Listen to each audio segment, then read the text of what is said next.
Friends, welcome back to our channel. எல்லோரும் எப்படி இருக்கீங்க? நல்லா இருப்பீங்கிற நம்பிக்கையோடு இந்த வீடியோ ஸ்டார்ட் பண்ணுறேன். நம்ம சேனலில் லாங் வீடியோஸ் அப்லோட் பண்ணி கிட்டத்தட்ட ரொம்ப நாள் ஆச்சுன்னு நினைக்கிறேன். இனிமேல் கரெக்டாக weekly once long video upload பண்ண ட்ரை பண்ணுறேன். நம்ம வீடியோ நீங்கள் தொடர்ந்து பார்க்கணுன்னு நினச்சிங்கன்னா மறக்காமல் நம்ம சேனலை சப்ஸ்கிரைப் பண்ணிக்கோங்க. கூடவே வர பெல் ஐக்கானை கிளிக் பண்ணிக்கோங்க. அப்போ தான் நான் போடுற வீடியோஸ் உங்களுக்கு நோட்டிஃபிகேஷனில் வரும்.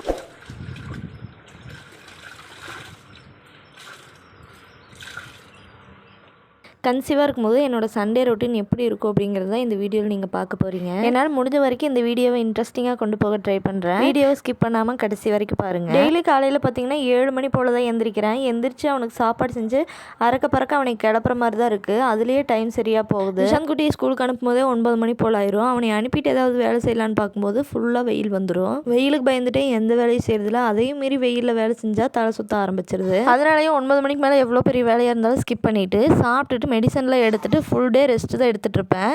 ஈவினிங் 5 மணிக்கு மேலே எழுந்திரிச்சு தான் வெயில் கொஞ்சம் தாழ்ந்ததுக்கப்புறம் வேலை செய்ய ஆரம்பிப்பேன். வாரம் ஃபுல்லாமே என்னோட ரொட்டீன் இப்படி தான் போயிட்டுருக்கு. சாட்டர்டே கொஞ்சம் வேலையை முடிச்சு வச்சுட்டா சண்டே நான்வெஜ் எடுத்து செய்யறதுக்கு சரியாக இருக்கும் அப்படின்னு சொல்லி பார்த்தா சாட்டர்டே தான் கம்பல்சரி அவனுக்கு ஸ்கூல் இருக்குது. அதனாலேயே சண்டே தான் எல்லா வேலையும் இழுத்து போட்டு செஞ்சுட்டு இருக்கிற மாதிரி இருக்குது. அது போல தான் இன்னைக்கு சண்டே எந்திரிச்சதுமே ஃப்ரெஷ்அப் ஆகிட்டு முதல் வேலையை துணியை நனைய வச்சுட்டேன். எப்படி பார்த்தாலும் துவைக்கிற கல்லுக்கு 8 மணி போல் நல்லாவே வெயில் வந்துடும். அதுக்குள்ளே துவைச்சு எடுத்துடலான்னு பார்த்தா அதுவும் முடியல. சரி ஓகேன்னு எப்படியோ அட்ஜஸ்ட் பண்ணி செஞ்சு முடிச்சாச்சு. ஃபஸ்ட்டெல்லாம் பார்த்தீங்கன்னா எங்கள் வீட்டில் பெரிய வேப்ப மரம் ஒன்று இருந்துச்சு. அந்த வேப்ப மரத்தோட நிழல் வாசலில் ஃபுல் டே இருந்துக்கிட்டே இருக்கும்.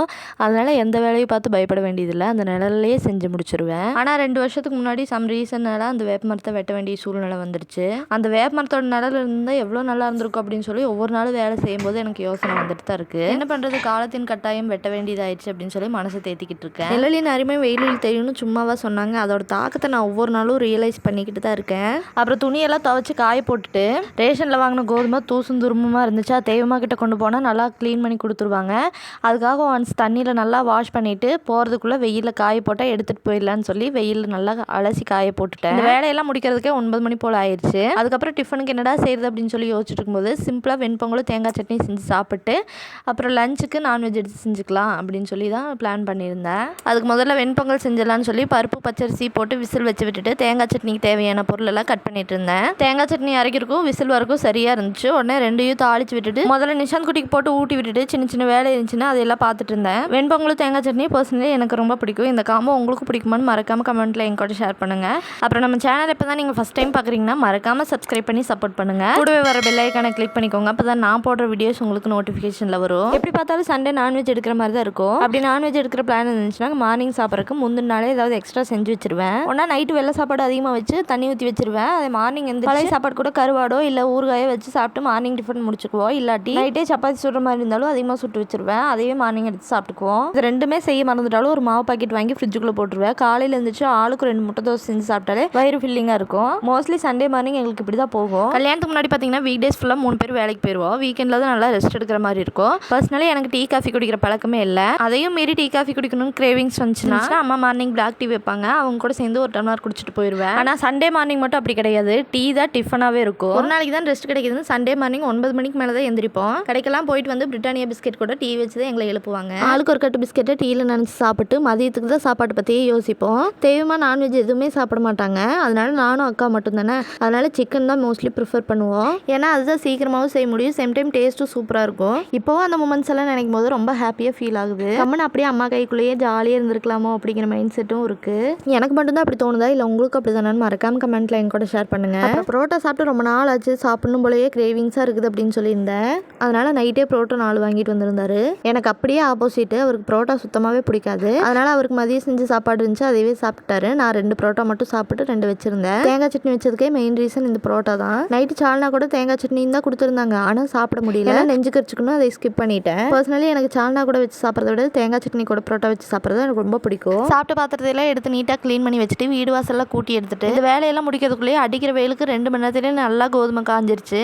அதையும் எடுத்து பேக் பண்ணிவிட்டு தேவமா வீட்டுக்கு கிளம்பிட்டோம். தேவமா வீட்டுக்கும் எங்கள் வீட்டுக்கும் ரொம்ப ரொம்ப பக்கம் இல்லை, அதனால தலையை மட்டும் சீவிட்டு நைட்டியோடய வீட்டுக்கு கிளம்பிட்டேன். போகும்போதே பார்த்தீங்கன்னா மட்டனுக்கு தேவையான மளிகை சாமான்லாம் வாங்கிட்டு தான் போயிருந்தேன். போனதுமே எப்பயும் போல நிஷாந்த் குட்டி தேவமா கிட்ட என்னை பற்றி கம்ப்ளைண்ட் மேலே கம்ப்ளைண்ட் பண்ணிட்டு இருந்தான். இது வழக்கம் போல நடக்கிறது தானே அப்படின்னு சொல்லி நானும் டிவி பார்த்துட்டு கொஞ்சம் நேரம் பாட்டு கேட்டு இருந்தேன். வந்ததுமே மொட்டமாக கால் பண்ணி நாங்கள் வந்துட்டோம்னு சொல்லி இன்ஃபார்ம் பண்ணிட்டேன். உடனே பேரை வந்தது தெரிஞ்சதுமே ஓடி வந்துட்டாங்க. மொட்டமாக வந்ததுக்கப்புறம் நாங்கள் மட்டன் ஷாப்புக்கு தான் போயிருந்தோம். இருக்க ஹீமோகுளோபின் லெவல் கம்மியாயிட்டே வருதுன்னு சொல்லி சுவரொட்டி கூடவே வாங்கிட்டு வந்திருந்தேன். மட்டன் ஷாப்புக்கு போனதுமே சுவரொட்டி கிடைச்சதான்னு கேட்டால் கிடையாது. நாங்கள் 2-3 வாரத்துக்கு முன்னாடியே சொல்லி வச்சதுனால இந்த வாரம் கிடைச்சது. நானே என்னென்னமோ ட்ரை பண்ணி பார்த்துட்டு எதுலையுமே பிளட் இன்க்ரீஸ் ஆகல. சுவரொட்டி சாப்பிட்டா மட்டும்தான் லைவா ரிசல்ட் கிடைக்குது. ஒரு ஷாப்ல மட்டன் 2 kg வாங்கினா மட்டும்தான் சுவரொட்டி கொடுப்போம் அப்படின்னு சொல்லி டிமாண்ட் வேற வைக்கிறாங்க. அந்த டைம்ல எனக்கு என்ன தோணுனா 2 பேத்துக்கு 2 kg வாங்கிட்டு வந்து என்னடா பண்றது அப்படிங்கிற மாதிரி தான் தோணும். அப்புறம் உங்க ஊர்ல சுவரொட்டி ஈஸியா கிடைக்குமா, இல்ல சுவரொட்டிக்கு ஏதாவது டிமாண்ட்லாம் வைக்கிறாங்களான்னு மறக்காம கமெண்ட்ல எங்க கூட ஷேர் பண்ணுங்க. வாங்கிட்டு வந்த கையோட சுடுதண்ணி வச்சு உப்பு மஞ்சள் தூள் போட்டு அது கூட சுவரொட்டியும் போட்டு 10 நிமிஷம் மூடி வச்சுட்டேன். இந்த மாதிரி செய்யும் போது மேல இருக்கிற தோலை ரொம்ப ஈஸியாவே எடுக்க முடியும். 10 நிமிஷம் ஊறினதுக்கு அப்புறம் தேவையாகிட்டு கொடுத்து நல்லா க்ளீன் பண்ணி வாங்கிட்டேன்.